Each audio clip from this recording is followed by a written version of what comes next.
The promise of God that we want to meditate on today is found in Isaiah 46, verses 3 to 4. Listen to me, you descendants of Jacob, all the remnant of the people of Israel, you whom I have upheld since your birth, and have carried since you were born, even to your old age and gray hair, I am He. I am the one who will sustain you. I have made you, and I will carry you, and I will sustain you, and I will rescue you. We read scriptures and meditate on it because the living God has revealed himself to us in his word. And here, to a hopeless and destitute people who are in exile, the prophet Isaiah points to the everlasting God who dominated Isaiah's thoughts.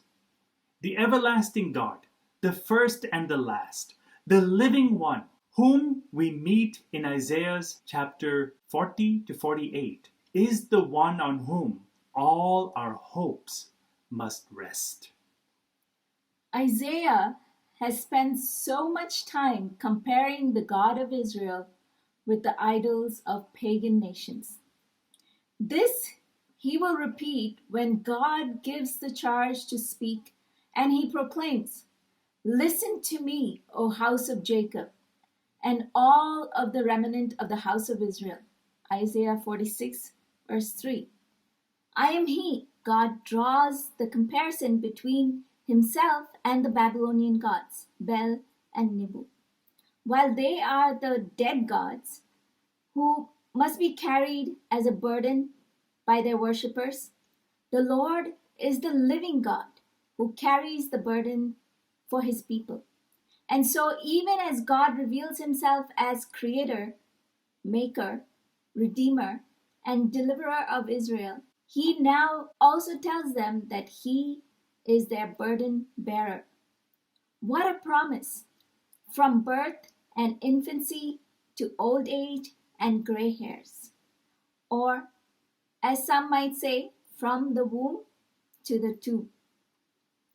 God gives us the assurance, I will carry you. Earlier, he had given the promise that what he creates, he will care for. Now he extends his vow to say, I have made, I will bear. Even I will carry and will deliver you. Again, there can be no greater contrast between the gods of Babylon and the God of Israel. Instead of saving their followers, the gods of Bel and Nibu will become a burden that the people have to carry, and in the end will see the defeat of Babylon, never to rise again. But the living Lord of Israel will be the burden bearer from beginning to end for his people. He will deliver them victoriously as he has promised. The greatest difference, however, between these gods is the love and compassion of God that Bel and Nibu can neither show nor give. The true God, full of love and compassion, is willing to bear our burden, even if it leads to his death on the cross. A few questions for us to ponder. What are your burdens today? Who are you turning to for help? Do you feel God is not interested in your burdens?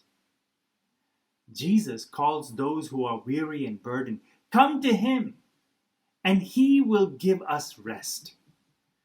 Do we do this daily? Amen.